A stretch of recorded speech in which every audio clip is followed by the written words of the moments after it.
Nehemías tenía tiempo limitado según el permiso que le había dado el rey para poder permanecer más tiempo en Jerusalén. Así que cuando el plazo se venció, él tenía que volver. Él volvió a Persia. Sin embargo, él supuso que debía planificar un segundo viaje para terminar algunas cosas que habían quedado inconclusas en Jerusalén.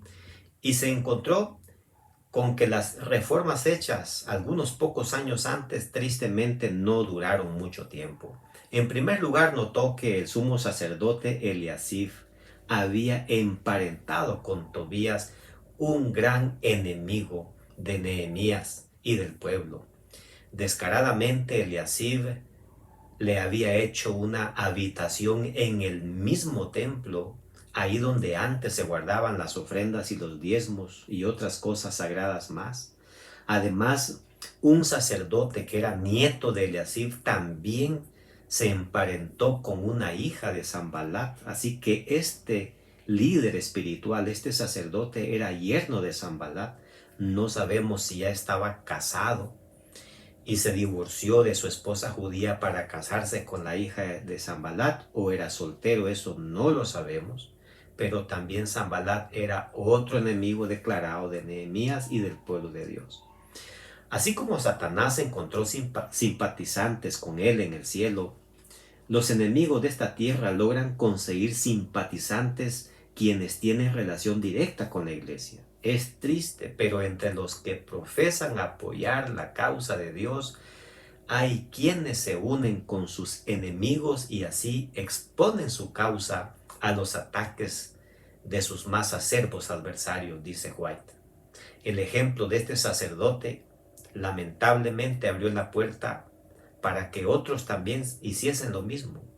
Dios levantó a un profeta llamado Malaquías, que es el último libro del Antiguo Testamento, que era contemporáneo a Nehemías, y su profecía fue directa en contra del sacerdocio de esos hombres que se estaban divorciando de sus esposas para casarse con extranjeras. Eso lo encontramos en el capítulo 2 de Malaquías, los versos 10 al 16. A consecuencia de todo esto, hombres de Judá habían seguido el mal ejemplo de sus líderes y tomaron mujeres de Asdod, amonitas y moabitas, nos dice el verso 23 de este capítulo. Siempre las mujeres del mundo parecen ser más atractivas que las de casa. El pueblo de Dios siempre en todas las edades ha tenido esta dificultad, cuyos hombres buscan esposas que no son del pueblo del Señor. El enemigo tiene la capacidad de hacer eso, de presentar una tentación muy sutil que parece irresistible a los hijos de Dios, donde también hay damas que se unen con personas que no son de la misma fe, y esto trae consecuencias especialmente en los hijos. Nos dice acá la Biblia que los hijos ahora no hablaban el idioma judaico, sino el idioma de sus madres extranjeras, por lo que se infiere que estas damas estaban imponiendo esa religión pagana a sus hijos semijudíos viviendo en Jerusalén, lo cual traería gran daño, puesto que algunos de ellos más adelante podrían ser líderes incluso de la iglesia.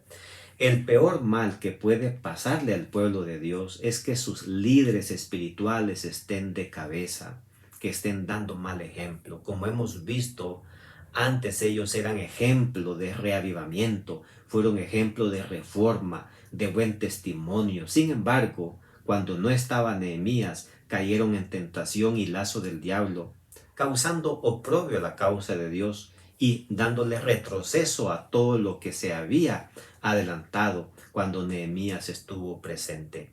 Esto trajo mucho tropiezo a la causa. Relacionado con eso, el pueblo se volvió desleal a Dios. Obviamente ellos ya no quisieron ser fieles con el diezmo y con las ofrendas. Y por tanto los levitas fieles pues se habían ido del templo a buscar trabajo para sostenerse. De nuevo Nehemías, también con el apoyo del profeta Malaquías, amonestaron al pueblo infiel, y de nuevo toda Judá aceptó el llamado y trajeron ya parte de lo que ellos no habían dado, todos los diezmos sagrados, las ofrendas Y entonces acá nos presenta el profeta que de nuevo se abrió la tesorería y ya había recursos, y pues entonces ya sacerdotes y levitas fieles continuaron celebrando los cultos. También se nos habla que el sábado estaba siendo profanado. Habían judíos que estaban trabajando en sábado, salían a trabajar en pleno día santo. Otros compraban en sábado, los mercaderes que llegaban allí a vender. Nehemías les recordó que precisamente ese había sido la causa principal por la cual sus antepasados fueron llevados a cautividad en Babilonia. Los versos siguientes vemos los pasos enérgicos que dio Nehemías para eliminar ese gran problema. Nunca ha sido fácil guiar a un pueblo. Como Nehemías, también Moisés, Elías, varios reyes fieles de Judá y muchos otros profetas y líderes pasaron por mucho estrés y duras pruebas al enfrentar de manera frontal la oposición del enemigo y tratar de traer al pueblo y acercarlos a Dios, amistarlos con Dios. El pueblo tristemente se reanimaba y caía, se levantaba y caía, y es difícil para el atalaya, para el dirigente, mantenerse en pie vigilando el estado espiritual de las ovejas y cuidar de ellas como quien tiene que dar cuenta. Pocos tristemente entienden la soledad, los quebrantos de un dirigente fiel, cuando los que deben servirle de apoyo son los primeros en ser indiferentes a la situación espiritual del pueblo y no ven o no quieren ver las cosas tal como son.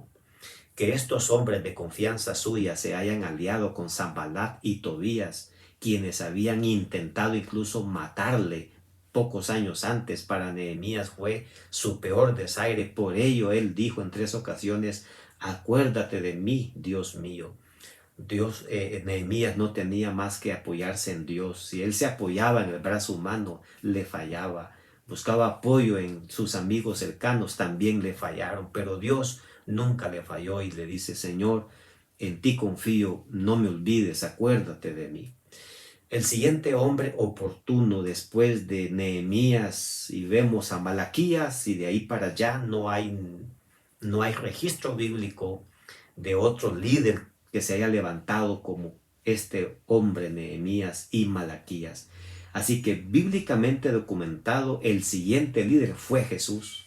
Y de nuevo el sumo sacerdote y los otros sacerdotes que estaban en esa época también fueron enemigos de Jesús. Ellos entraron en componendas con el mal y en lugar de amistarse con Jesús fueron los peores enemigos de Cristo Jesús. Pero nunca se debe olvidar que Dios no pierde el control y que al fin el bien se impondrá sobre el mal. Dios triunfará y un día el enemigo será borrado de la faz de todo el universo, y los que estemos al lado del bien triunfaremos con el bien. Que esa sea nuestra experiencia. Que no importa cómo esté nuestra condición, podamos salir de esa condición y buscar a Dios, crear nuestra reforma, nuestro nivel espiritual, poderlo levantar con la ayuda de Dios, estudiando la palabra de Dios, y así es como nosotros alcanzaremos la victoria. Que Dios te bendiga.